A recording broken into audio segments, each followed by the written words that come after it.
Agora vamos falar de armadura longitudinal. Meu texto pelo menos ficou direitinho dessa vez. Primeiro ponto da armadura longitudinal. Deve atender não só a função estrutural, como também as condições de execução, particularmente com relação ao lançamento e adensamento do concreto.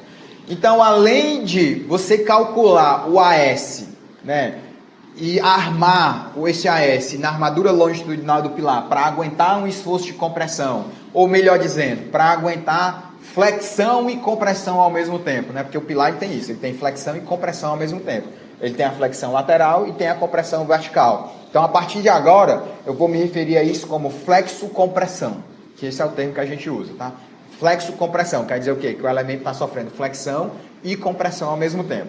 Então, além de você armar o pilar nas armaduras longitudinais para aguentar flexo-compressão, você também tem que ter o cuidado de garantir que há uma perfeita concordância ou uma perfeita pega entre a barra e o concreto. E isso, no caso, normalmente está associado a você considerar distâncias mínimas entre barras. Não é recomendável você colocar a barrinha colada na outra. Inclusive, você arma o pilar armadura longitudinal em barras, você tem distâncias mínimas que você tem que colocar. Nós também vamos falar disso. Mas você tem que garantir que o espaçamento, a distribuição do seu detalhamento, das suas armaduras dentro da seção do transversal do pilar, garanta que o concreto consiga passar, permear todas as barras, circundar, né, envolver todas as barras no processo de pega, porque uma das hipóteses que a gente usa no cálculo de estrutura de concreto é garantir que a deformação na barra é a mesma deformação no concreto, tá? Então eles têm que trabalhar monoliticamente, esse é o termo. Vira uma estrutura monolítica, tá? Então tem que ter a pega, tem que o agregado tem condições, ele tem que ter condições de passar entre as barras. Os espaços devem permitir a introdução do vibrador e impedir a segregação dos agregados e a ocorrência de vazios no interior do pilar. Segregação é um problema que existe, mas normalmente está muito mais associado à própria fluidez do concreto do que propriamente à distribuição de barras, porque a gente sabe fazer, detalhar concreto bem. Diria mais,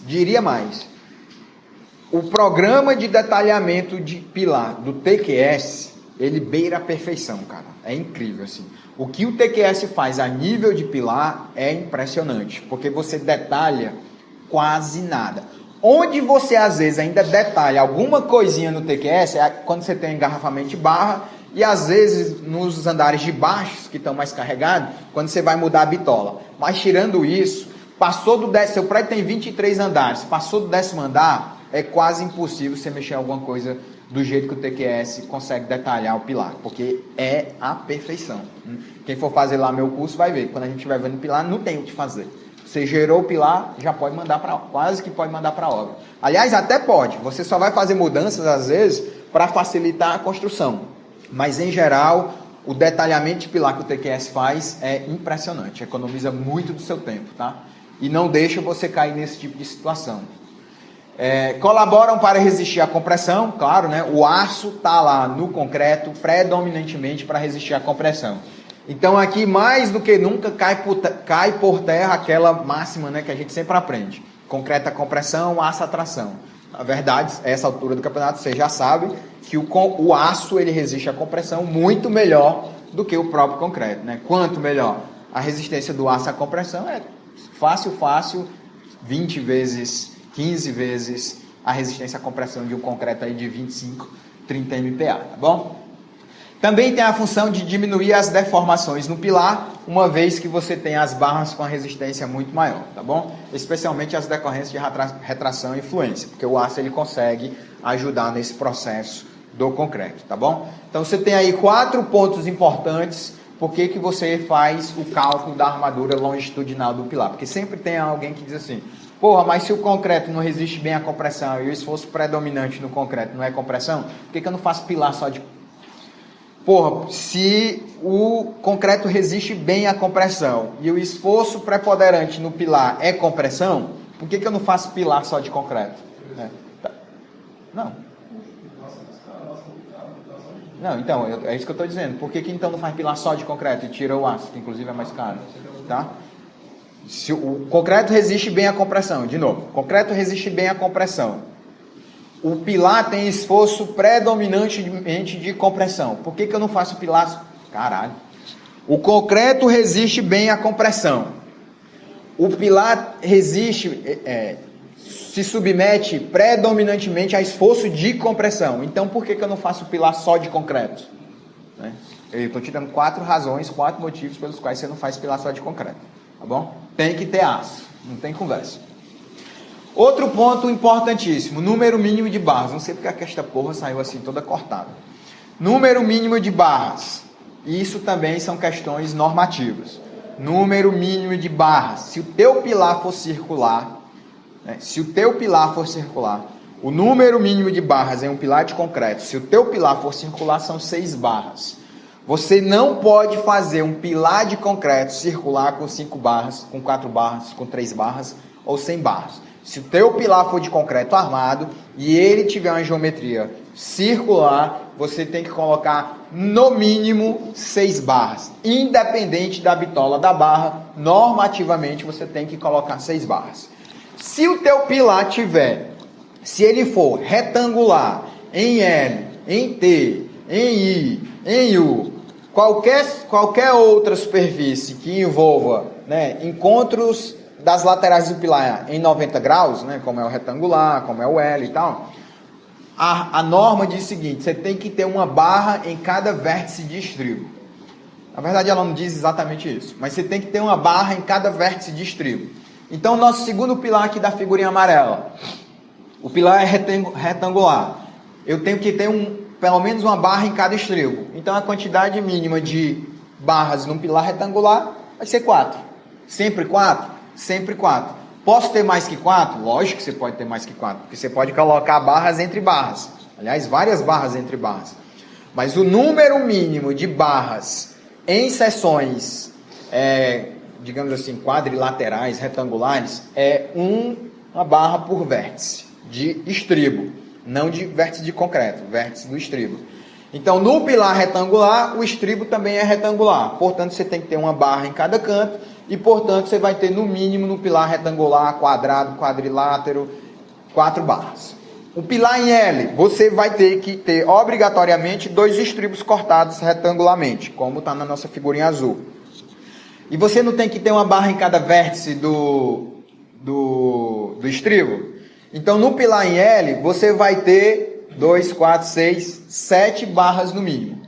7 barras no mínimo no pilar em L, porque você tem um estribo ali na vertical, você tem um estribo na horizontal. Você tem uma barra em cada vértice, então você vai ter 7 barras no mínimo.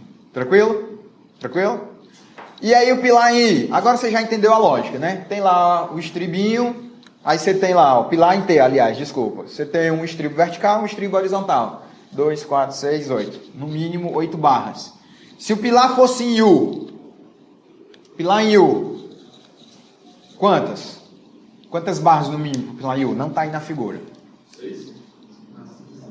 2, 4, 6, 8, 9, 10. Eu também visualizo 10. 10 barras, tá? 10 barras. Tranquilo, gente? Nada de difícil, né? Então, todo detalhamento que você for fazer, segue isso aqui. Então, a parte de geometria, quantidade mínima de barra, cobrimento já foi tudo coberto. Agora vamos falar propriamente dos valores limites para as armaduras longitudinais. E aqui eu te trago 3 pit screens da norma NBR 6118. Primeiro, o item 173531, que são os valores mínimos. A armadura mínima do pilar vai ser 0,4% da seção transversal. Tem que ser maior ou igual que isso. 0,4% da seção transversal, tá? Tem que ser a armadura aqui maior do que 0,4% da seção transversal do pilar. Então, em planta, um pilar tem 20 por 20. Ele tem quantos centímetros de seção transversal? 400. 20 vezes 20, 400 centímetros quadrados. 400 centímetros quadrados vezes 0,4%. 1,6 centímetros quadrados. É 1,6 mesmo? 1,6 centímetros quadrados. Essa é a armadura mínima que você teria que colocar no pilar. Você vê que é bem baixo, né? Então, quase sempre você vai vencer isso aí. Só que às vezes a norma te dá essa equação aqui, ó, 0,15 do esforço normal de cálculo dividido pelo a tensão de cálculo do aço. Tá? Se você fizer essa conta e a área que deu aí for maior do que o 0,4%, você adota o da equação. Então, por exemplo, você está fazendo um pilar de 20 por 20 que deu 20 toneladas. 20 toneladas vezes 1,4 vai para 28 toneladas. Você majorou para transformar ele em cálculo. 28 toneladas. Dividido pelo FYD. Alguém faz essa conta aí. Pega 20 vezes 1,4, divide por 500 e multiplica por 1,15. 0,0644. Impossível. Porque é 5 mil. Vezes 1.000. E vezes 0,15. Não, não estou fazendo de novo não, vai lá. Vezes 0,15? É. 1,15 não, ponto 0,15. Pronto, 9,66 centímetros quadrados seria o mínimo. Tá? Vamos lá fazer. Então, ó, ND é 20 toneladas vezes 1,4. Então, 20 mil quilos, né? Vezes 1,4. Aí vai para 28 mil quilos. Divide agora pelo... Esse cara me atrapalhou. O cara pensa muito rápido, ele me atrapalhou. Vamos lá de novo. ND, 20 mil quilos, porque são 20 toneladas. Vezes 1,4 eu majoro para ND. Divida agora pela tensão no aço, que é 5 mil. Porque agora é 5 mil quilos por centímetro quadrado. E aí eu multiplico por 1,15, que é o equivalente a reduzir o 5 mil para a tensão de cálculo do aço. Porque aqui é o FYD, não é o FYK. É, o 43,48, mesmo que é o que o Guilherme falou lá na frente. Pronto, 43,48. E ainda multiplico por 0,15, que é o da equação. Quanto deu tudo isso? 9,6 centímetros quadrados?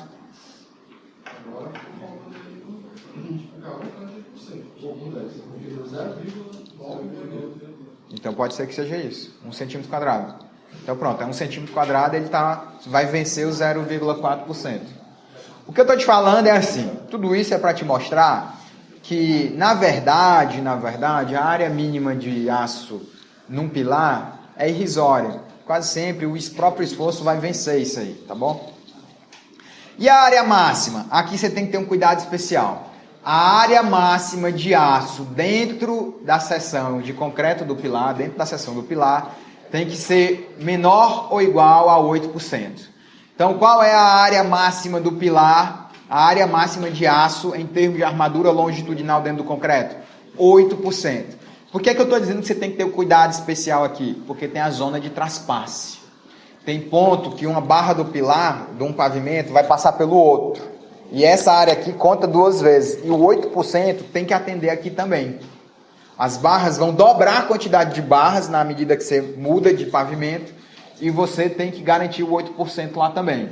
Então, no pilar de 20 por 20, qual é a quantidade máxima de aço que eu posso ter na seção? Quanto? 32? 20 por 20 dá 400. 400 vezes 8, 32 centímetros quadrados. Então, no pilar de 20 por 20, o AS máximo, quando você for somar todas as barrinhas, não pode ultrapassar 32 centímetros quadrados em qualquer seção do pilar, inclusive na zona de traspasse, tá bom? Beleza, te dei a armadura mínima, te dei a armadura máxima.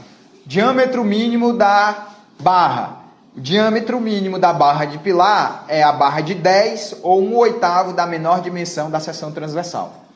Barra de 10, então você não pode fazer um pilar com barra de 8.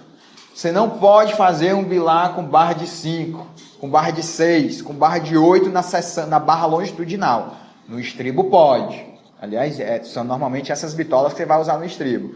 Mas na armadura longitudinal não pode. A armadura mínima é barra de 10. Ou 1/8 da menor dimensão. Então, um pilar de 25 por 1 metro. Você vai pegar o 25, divide por 8, dá quanto 25 por 8? 4, alguma coisa, 3, alguma coisa. 3,125. Qual é a maior bitola que você pode usar que é menor do que 3,125? A barra de 25, pô. certo? A barra de 25 tem um diâmetro menor do que 3,31, na verdade, não? Não é isso? Porque a barra de 25 é 2,5. Ó, vamos lá. O teu pilar tem 25%. A norma diz que a bitola é ou inferior, não pode ser inferior a 10 milímetros ou a 1/8 da barra. Ou superior a 1/8 da menor dimensão. Um pilar de 25%, qual é a menor dimensão? 25. Quanto é 1/8 de 25 centímetros? 3,12 centímetros. 3,12 centímetros. Qual é a bitola de barra que vai ser menor do que 3,12 centímetros? 25, que é a de 2,5. A barra de 25, ela tem bitola de 2,5 centímetros, que é menor do... Entenderam a conta agora? Tranquilo, né? Então pronto. Como é que eu escolho qual a barra para fazer o detalhamento do meu pilar? Verifico. Uso barras acima da bitola de 10 e uso barras que tem bitola menor do que 1/8 da seção. Só isso. E aí eu posso usar qualquer barra. Você pode usar qualquer uma das barras que vai atender seus espaçamentos e vai, assim, numa questão de bom senso, você vê que é melhor para o cara montar lá o pilar, tá? Que essas coisas vêm com o tempo, mas a gente vai falar dela.